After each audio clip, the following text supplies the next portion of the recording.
নমস্কাৰ বন্ধু বান্ধৱী সকল আৰু মৰমৰ ছাত্ৰ ছাত্ৰী সকলোকে আমাৰ চেনেলটোলৈ স্বাগতম জনাইছোঁ। আমাৰ এই চেনেলত তোমালোকে ষষ্ঠ শ্ৰেণীৰ গণিতৰ নতুন পাঠ্যপুথিৰ সমাধান লাভ কৰিব। গতিকে চেনেলটো ছাবস্ক্ৰাইব কৰি ল'ব আৰু বেল আইকনটো বজাই ৰাখিব যাতে পৰৱৰ্তী সময়ত এনেকুৱা ধৰণৰ ভিডিঅ'সমূহ সোনকালে লাভ কৰে। তেনেহ'লে বলক আমি ভিডিঅ'টো আৰম্ভ কৰোঁ। আজি আমি ষষ্ঠ শ্ৰেণীৰ নতুন পাঠ্যপুথিৰ গণিতৰ এই 43 নম্বৰ পেজটো আমি সমাধান কৰিম। এতিয়া 43 নম্বৰ পেজটোৰ ওপৰত আছে ট্ৰাই দিছ। এই ট্ৰাই দিছটো আমি আজি সমাধান কৰিম। এই ট্ৰাই দিছ মানে হৈছে আমাক নিজে চেষ্টা কৰিব কৈছে।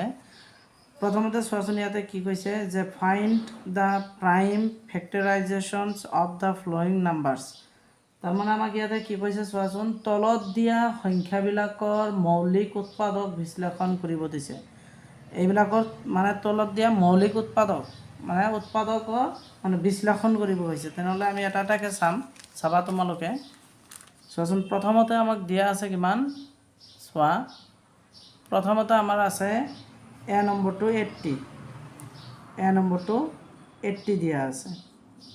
তেনেহ'লে 80ক আমি কি কৰিম, এইটো কিমানেৰে বিভাজ্য হয় আমি আগৰ ভিডিঅ'টোত পাই আহিছিলোঁ। কিমানেৰে বিভাজ্য যাব, ইয়াক সলিউশ্যন কৰিবা। সলিউশ্যন চোৱা 80 আমি কি কৰিব পাৰি, 2ৰে ইয়াক বিভাজ্য কৰিব পাৰি। 2 80ৰ ভিতৰত 40 বাৰ যাব, আকৌ 2 যাব 20 বাৰ, আকৌ 2 যাব 20ত 10 বাৰ, আকৌ 10ত 2 যাব 5 বাৰ। এইখিনি আমি পাইছোঁ হয়নে নাই? তেনেহ'লে আমাক ইয়াতে কি কৈছে চোৱা, find the prime factorizations of the following numbers. আমি এতিয়া এনচাৰটো কি লিখি দিম যে দেয়াৰফৰ আমি লিখি দিম the prime factorizations, the prime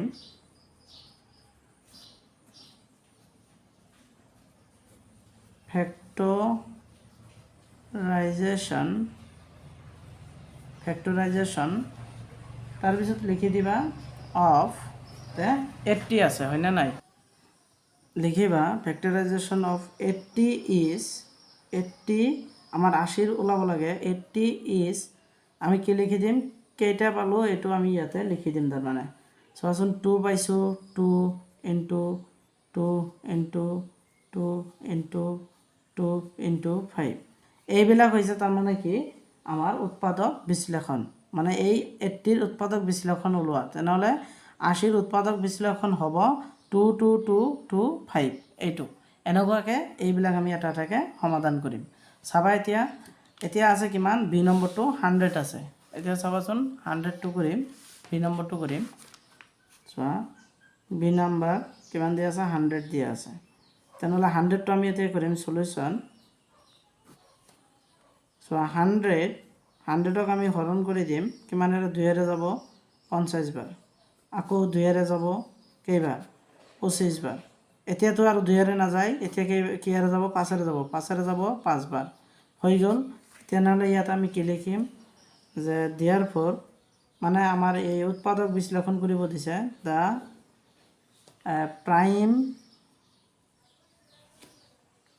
factorisation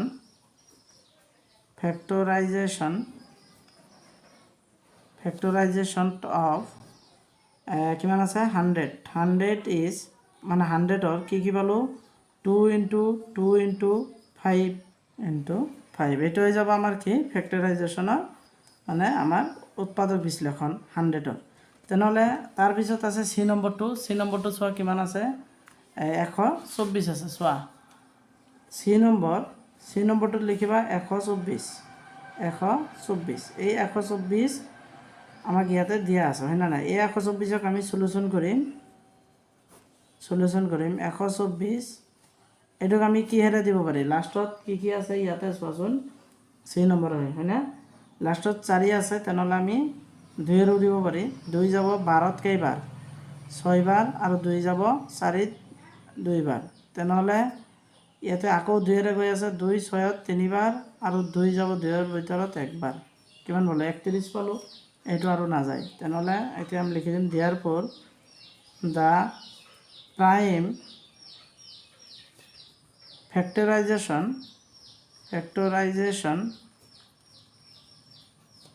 of কিমান আছে 124 124 ইজ ইয়াতে লিখি দিয়া কি পালা 2 × 31 এইটো হ'ল ইয়াৰ এনসাৰ এতিয়া চাবা ডি নম্বৰ চোৱা এইটো ডি নম্বৰটোত কিমান দিয়া আছে 946 তেনেহ'লে এইটো লিখিবা ডি নম্বৰ 946 সলিউশন 946 ইয়াক আমি হৰণ কৰি দিম ইয়াতে লাষ্টত 6 আছে হয় না নাই তেনেহ'লে আমি 2 দিব পাৰি প্ৰথমতে 2 যাব তেনেহ'লে 2 যদি দেও 9 যাব কেইবাৰ 4 বাৰ তাৰপিছত কিমান থাকিল 14 7 বাৰ আৰু 6 যাব 2 3 বাৰ তেনেহ'লে এতিয়া কিমানেৰে দিম চোৱাচোন এতিয়া 73 আছে 473 তেনেহ'লে 11ৰে যাব 11ৰে কেইবাৰ যাব ইয়াত 43 বাৰ যাব তেনেহ'লে আমি ইয়াত লিখিম therefore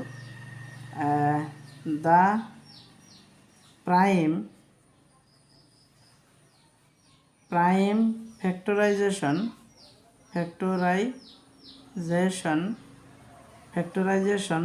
of কিমান আছে 946 is ইয়াতে কি পালো 2 × 11 × 43 এইটো আছিল ইয়াৰ এনসাৰ তাৰপিছত চোৱা ই নম্বৰটো চাবা ই নম্বৰটো কিমান দিয়া আছে 325 তেনেহ'লে 325টো আমি কৰিম সলিউশন চোৱা 325 চোৱা ইয়াক আমি লাষ্টত 5 আছে হয় না নাই তেনেহ'লে আমি প্ৰথমতে 5ৰে দিব পাৰি 5 32ত কেইবাৰ যাব 6 বাৰ 5 6 × 30 2 25 থাকিল 25ত 5 বাৰ আকৌ 5ৰে যাব 5 6ত যাব 1 বাৰ 15ত 5 যাব 3 বাৰ 13 বাৰ আৰু না যায় তেনেহ'লে এইটো এক্সট্ৰা ইয়াত লিখিবা therefore the prime factorization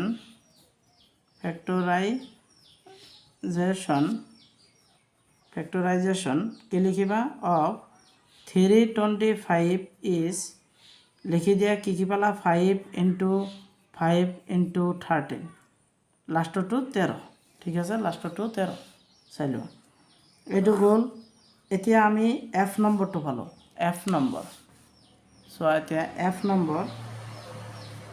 নম্বৰটো কিমান দিয়া আছে 10 দিয়া আছে তেনেহ'লে সলিউশন কৰা 10 10ৰে আমি 2ৰে হৰণ কৰি দিব পাৰি 2 যাব 5 বাৰ 2 5 গুণে 10 হৈ গ'ল আৰু একো কৰিব নালাগে therefore the prime factorization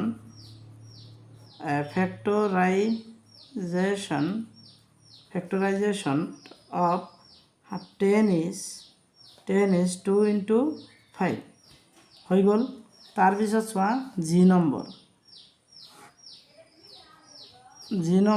নম্বৰটোত কিমান দিয়া আছে 570 তেনেহ'লে আমি ইয়াত লিখিম সলিউশন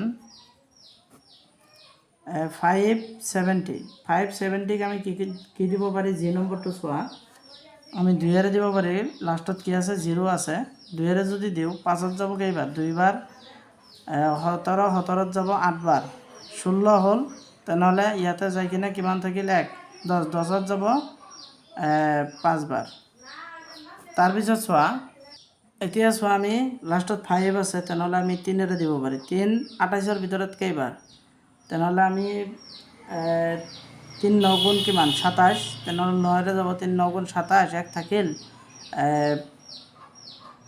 15ত যাব 3 5 বাৰ 95 হ'ল এতিয়া 95 যদি হৈছে তেনেহ'লে আমি আকৌ 5ৰে দিব পাৰি 5 9ৰ ভিতৰত একবাৰ 5 যাব এতিয়া বাকী থাকিল কিমান 45 5 যাব 45ৰ ভিতৰত 9 বাৰ 19 বাৰ হ'ল তেনেহ'লে ইয়াত লিখি দিবা therefore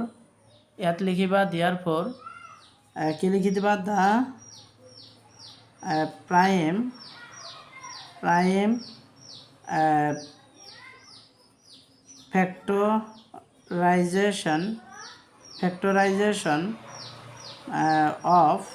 factorization of কিমান 570 is মানে 570ৰ উৎপাদক বিশ্লেষণ হ'ব তাৰমানে উৎপাদক বিশ্লেষণ হ'ব কি হ'ব 2 × 3 × 5 × 19 হৈছে এইটো তাৰপিছত চোৱা এতিয়া আমাৰ এইচ নম্বৰ এইটো এইচ নম্বৰটো আমি কৰিম এইচ নম্বৰটোত কিমান দিয়া আছে চোৱা 399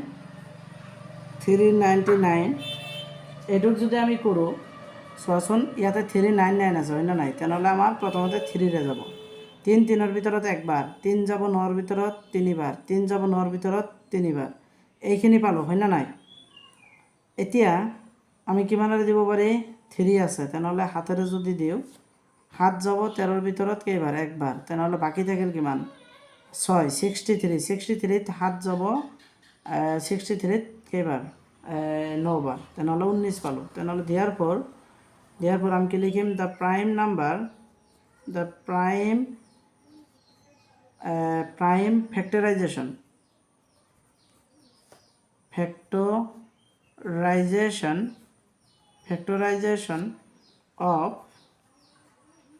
ফ্যাক্টরাইজেশন অফ কিমান আছিলে 399 ইজ কি লিখি দিবা 3 × 7 × 19 এইটো আছিল ইয়াৰ এনসাৰ চোৱা এইখিনিয়ে তাৰপিছত চোৱা 915 আছে তেনেহ'লে আমি ইয়াক মানে কি কৰিম ইয়াৰ উৎপাদক বিশ্লেষণ ওলাম সলিউশন 915 তেনেহ'লে ইয়াক কি আছে 3ৰে যাব প্ৰথমতে আমি যদি ইয়াত 3ৰে দিওঁ 3 যাব 9ৰ ভিতৰত 3বাৰ আৰু 3 যাব 15ৰ ভিতৰত 5বাৰ 35 হৈ গ'ল হয়নে নাই আৰু ইয়াতে কি 915 তেনেহ'লে 900 হ'লে যোৱা 900 হ'লে ইয়াতে আমাৰ কি আহি যাব মাজত শূন্য এটা আহি যাব ইয়াতে 915 যে সেইকাৰণে তো মাজত 5 এটা এই শূন্য এটা আহি যাব এতিয়া চোৱাচোন 35 আছে তেনেহ'লে 5ৰে যাব 5 যাব 30ত 6বাৰ আৰু 5 যাব 5ৰ ভিতৰত একবাৰ 61 হ'ল তেনেহ'লে আৰু যাব নেকি 61ৰ ভিতৰত যাব নেকি তেনেহ'লে দিয়াৰ ফৰ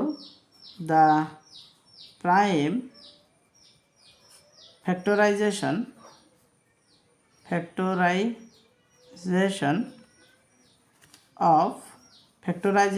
of 915 is লিখি দিয়ে কি পাইছোঁ 3 × 5 × 61 ঠিক আছে এইখিনি আছিলে চোৱা এইটো আইলৈকে আছিলে মানে আমাৰ কি কৰিব লাগে উৎপাদক বিশ্লেষণ ওলাব লাগে ইয়াৰ উৎপাদক বিশ্লেষণ কৰিব লাগে এইখিনি আমি কৰি দিছোঁ তোমালোকৰ এই পেজটোৰ মানে 43 পেজটোৰ বুজি পাইছা ভিডিঅ'টো ভাল লাগিলে তোমালোকে লাইক কৰিবা শ্বেয়াৰ কৰিবা আৰু সাবস্ক্ৰাইব কৰিবা আৰু বেল আইকনটো অল কৰি ৰাখিবা আৰু এই এনেকুৱা ধৰণৰ ভিডিঅ'সমূহ সোনকালে পাবলৈ হ'লে আমাৰ চেনেলটো সাবস্ক্ৰাইব কৰি ৰাখিবা ঠিক আছে ধন্যবাদ